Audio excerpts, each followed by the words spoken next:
Заболеваемость коронавирусом постепенно снижается. Регистрируется положительная динамика по количеству выздоровевших. По официальной информации Управления Роспотребнадзора по Республике Коми на 12 мая выздоровели 19 жителей региона. Всего 42 303 человека.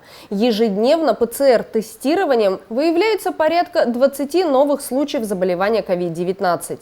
Эпидемиологи считают, что вакцинация – самый эффективный способ защиты от новой коронавирусной инфекции. Специалисты уверены, охват вакцинации не менее 60% населения позволит создать коллективный иммунитет и победить пандемию COVID-19. За последние 2 недели в Интинском округе не выявлено ни одного нового случая заражения коронавирусной инфекцией. На стационарном лечении в инфекционном отделении Интинской ЦГБ находится 1 человек. Амбулаторных пациентов с подтвержденным диагнозом COVID-19 нет. Всего с начала пандемии в Инте зарегистрировано 649 случаев заражения новой коронавирусной инфекцией. 618 человек из числа проходивших лечение полностью выздоровели. На данный момент под медицинским наблюдением находятся 2 интинца.